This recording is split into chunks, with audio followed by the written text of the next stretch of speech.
ప్రపంచంలో ఉండేటువంటి 200 దేశాల్లో అమెరికా వయస్సు 500 సంవత్సరాలు. 500 సంవత్సరాల క్రితం ప్రపంచంలో అమెరికా లేదు. ఇరాక్, ఇజ్రాయిల్ వయస్సు 2000 సంవత్సరాలు. 2000 సంవత్సరాల క్రితం ప్రపంచంలో 2 దేశాలు లేవు. చైనా వయస్సు 5000 సంవత్సరాలు. 5000 సంవత్సరాల క్రితం చైనా సభ్యత, సంస్కృతి ప్రపంచంలో లేదు. మనం పుట్టినటువంటి మన భారతదేశం యొక్క వయస్సు ఎంత? మీకు తెలిస్తే చెప్పండి. తెలిస్తే తెలుసు, తెలియకపోతే తెలియదు. తెలుసా? తెలియదు. నాకు కూడా తెలియదు. మీకు తెలిసిన ప్రపంచంలో ఏ చరిత్రకారుడి కులమానాలకి స్కేలు కందంతల కాలం నా భారతదేశం యొక్క కాలం. అందుకే ప్రపంచంలో ఒక జర్మనీ తత్వవేత్త ఉన్నాడు, అతని పేరు ఆర్నాల్డ్ టాయిన్బీ. అని అంటాడు, నేను ప్రపంచంలో 28 దేశాల చరిత్రను చదివి ఆశ్చర్యం. ఆయన చెప్తాడు, ప్రపంచంలో 28 దేశాలు లేవు ఈ రోజున. మనుషులు చచ్చిపోవడం మనం విన్నాం, కానీ దేశాలు చచ్చిపోవడం మనం ఎప్పుడు వినలే. కానీ దేశాలు లేవు ప్రపంచంలో. అరిస్టాటిల్ యొక్క శిష్యుడు అలెగ్జాండర్ తన దేశం నుంచి బయలుదేరి ప్రపంచాన్ని జయించి చివరికి తన దేశం రాకముందే చచ్చిపోయాడు. ఆయన పుట్టినటువంటి గ్రీకు దేశం ఈ రోజున ప్రపంచంలో లేదు. రెండవ దేశం వస్తువులు తయారు చేసింది, వస్త్రాలు తయారు చేసింది, విదేశాలకు ఎగుమతి చేసి దేశాన్ని సాధించింది, ప్రపంచంలో ఒక విశ్వ సామ్రాజ్యాన్ని సృష్టించినటువంటి దేశం రూపంలో లేదు.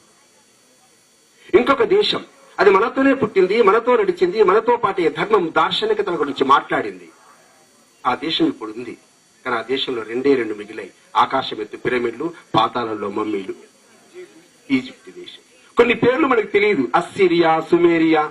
కొన్ని తెలుసును, మన పుస్తకాలు రాసి ఉంటుంది, బాబిలోనియా, మెసొపొటేమియా. ఇలాంటి 28 సంస్కృతులు కాలగర్భంలో కలిసిన తర్వాత కూడా మిగిలిన ఒకే ఒక దేశం, అది భారతదేశము ప్రపంచంలో.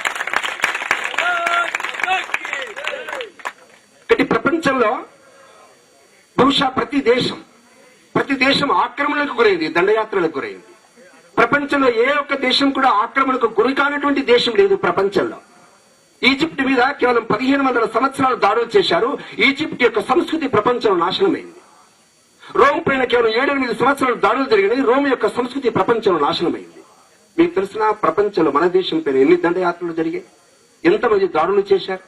షకులు, హూనులు, బర్బరులు, డచ్ వాళ్ళు, పోర్చుగీస్ వాళ్ళు, షేకులు, పఠానులు, మొఘలులు, మహమ్మదీయులు, ఆంగ్లేయులు ఒకరి తర్వాత ఒకరు ఈ దేశం మీద దండయాత్రలు చేసిన తర్వాత కూడా లేచి నిలిచిన దేశము భారతదేశము ప్రపంచంలో. ఎందుకు మీకు తెలిసిన 1857 నుంచి 1947. 1857 అనగానే మనకి సిపాయిల తిరుగుబాటు మన పుస్తకంలో చదువుతాం. అది సిపాయిల తిరుగుబాటు కాదు.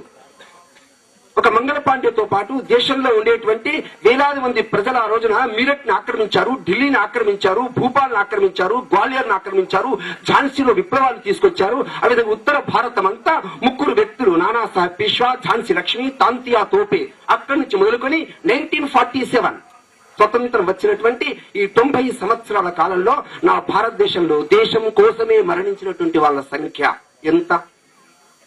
మన లైబ్రరీలో లేదు. ఇక్కడ ఇంగ్లీష్ వాడు రాసి పెట్టుకున్నాడు. ఇంగ్లీష్ వాడు ఎందుకు రాసి పెట్టుకున్నాడు? తన్నులు తినది వాడు కాబట్టి. ఏమంటే రాసి పెట్టాడు తెలుసు, 1857 నుంచి 1947 వరకు ప్రపంచంలో ఒకే ఒక దేశం, సుమారుగా 3,50,000 మంది దేశం యొక్క ఉరికంబాలపై ముద్దు పెట్టుకున్నటువంటి వీరులను కన్నటువంటి దేశం భారతదేశం. ప్రపంచంలో బోల్షివిక్ విప్లవం, ప్రపంచంలో రష్యా విప్లవం, ప్రపంచంలో ఉండేటువంటి ఫ్రెంచ్ విప్లవం, ఇలా విప్లవాల్లో కూడా పాల్గొన్నటువంటి అత్యున్నత మహారథులు ఈ దేశంలో పుట్టారు.